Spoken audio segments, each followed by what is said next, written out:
Could you discuss some of the dangers of racing? Yeah, absolutely.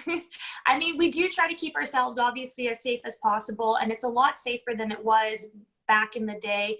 Safety equipment and safety protocol has just advanced so much from over the time. But obviously, you're at high speeds. There's so many factors that can kick in. Say mechanical failures. All of a sudden, you have something snap or break or pop on your car, and you're all of a sudden not in control of your vehicle anymore. And so there's the risk of something happening at a high speed. There are walls around, there are other cars around, and accidents do happen. I mean, I've gone head on into a wall, flipped the car, I was trapped inside, engine was catching fire, and I had to find a way out. And it's one of those things, and it's part of that sport where you kind of have to accept the dangers of it prior to getting in there, because you can't race with fear, or else you're not gonna progress to your ultimate ability if you have that fear behind the wheel.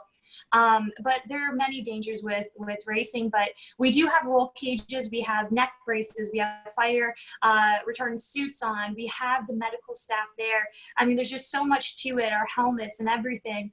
But unfortunately, things happen, and there are fatalities that do happen on the racetrack, but it's the risk that we take, and it's something that we make peace with before going on track. When you flipped the car, like, did you get hurt in any way, or?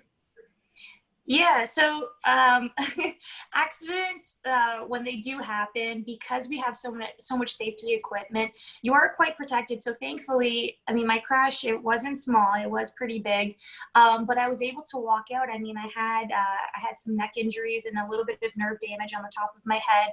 And besides that, and obviously just being very much bruised from being thrown into the steering column, I did have my harness to kind of keep me in there.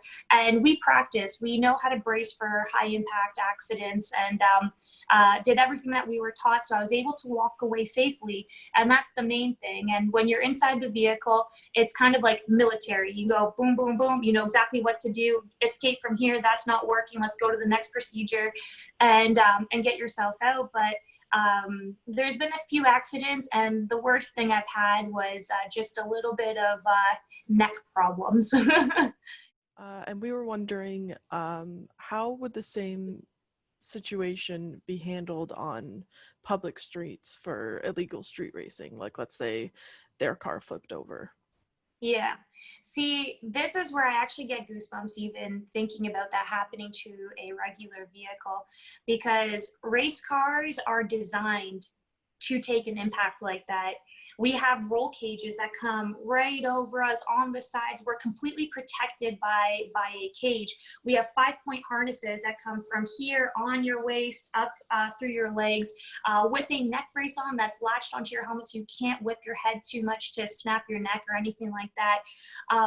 Vehicles today, they might be top safety pick plus, awesome, but they don't have all of that material and safety equipment around them. So for example, me going into a wall at 100 kilometers and flipping the car, I was protected. I was okay. I was able to walk out with just some minor neck injuries. Somebody who's doing that on the main roads, they're coming down the 401, you know, and at 150 kilometers, they will slow their car down a bit before smashing into the guardrail. Their car would look like a baby shoe. It would just be crumpled in. If they flipped it, you know, there's a chance that the top might crush in on them.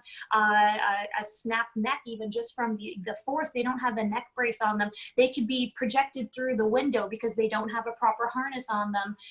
There is just so many factors that can be factored into that.